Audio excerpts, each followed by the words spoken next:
The attack has not yet been claimed, but its mode of operandi appears similar to that of the Shababs against hotels.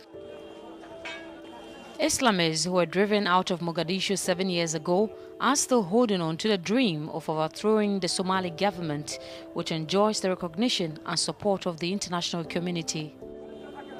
Somalia's fall into a state failure has been a fascinating yet classic story. A combination of internal and external forces have contributed towards Somalia's downfall. Somalia's status as a failed state is not a revelation, but was to be expected.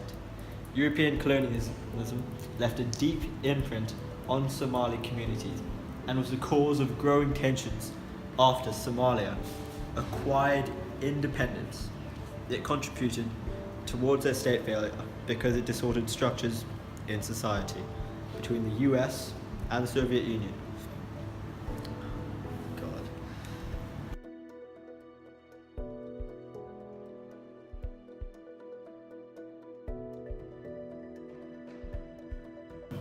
According to the Fragile State Index, Somalia has ranked the second most fragile state of 2018 at a score of 113. And the Fragile State Index states that the higher the score, the more fragile the state. So, as you can see, Somalia's ranking on the index is at an alerting value compared to the rest of the world. And the following indicators determine the score of a state.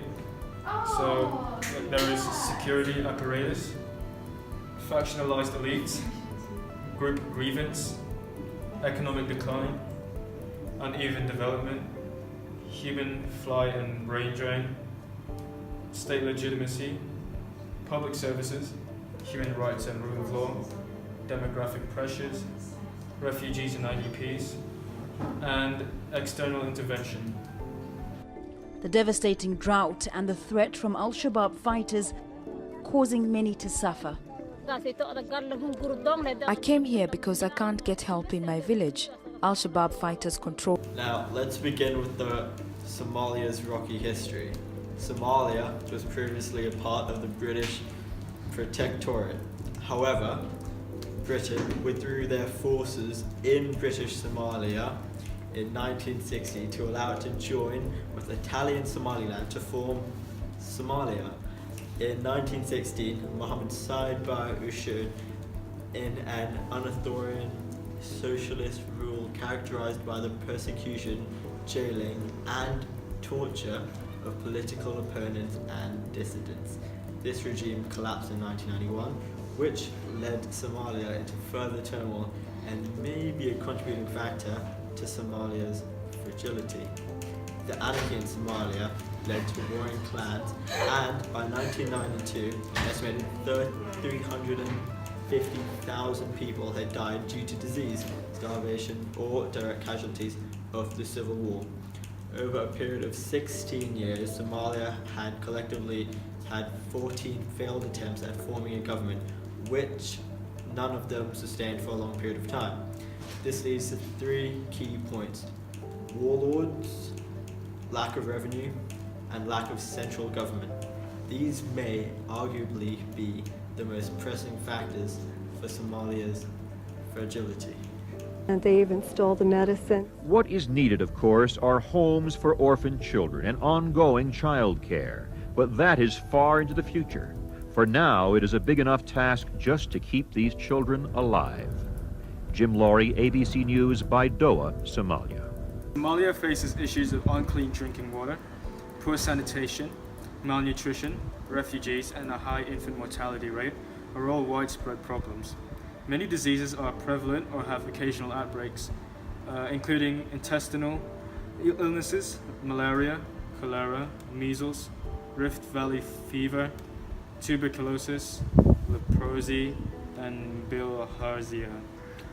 Only 6.4% of the population are over the age of 55, showing how the low life expectancy due to the lack of healthcare to prevent these diseases. This ranks at 211 in the world. This correlates to their economy in a large way. Less people are able to participate in the workforce, and those few who can are unemployed with the lack of human capital. There are some geographical issues in Somalia, such as water scarcity.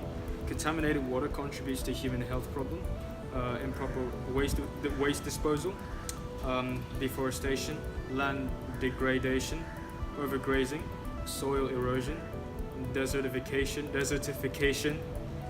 These all affect the economy of the state in a large way, and this creates food shortages, which leads to a number of other chain problems such as rural migration, disease spread, rationing, and less food supply coming from the rural to urban areas of Somalia.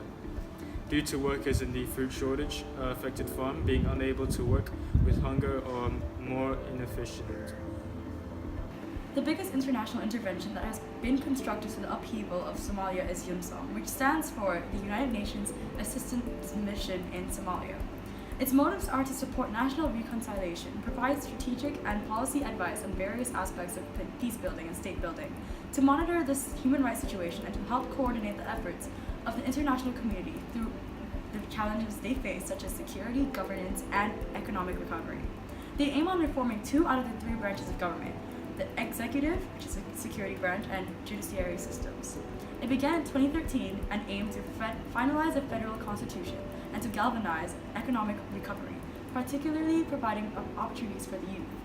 Despite these efforts, Somalia remains a fragile state due to the other factors involved in the fragility of Somalia. It requires a long period of time for implementation, so significant change is likely to come, but at a steady and not an exponential growth rate. National independence is something that Somalia cannot embrace fully due to being stuck in a fragility trap. For most of the past decade, the country is ranked as the world's most fragile state, according to the Fragile States Index. Other indices similarly rank Somalia very high and alarming. While some of the Somalia's problems can be traced back to the period of colonial and authoritarian rule, the 1991 Somali Civil War set the context for many of the issues that continue to plague the country. Pre-existing societal faultiness diverged during the Civil War, and Somali society became deeply fractured along clan lines, with inter-clan violence continuing to this day along contested regional borders. Amidst the chaos, Somaliland declared independence in 1991, while a number of other regions, notably Puntland and Jubaland, have since declared autonomy.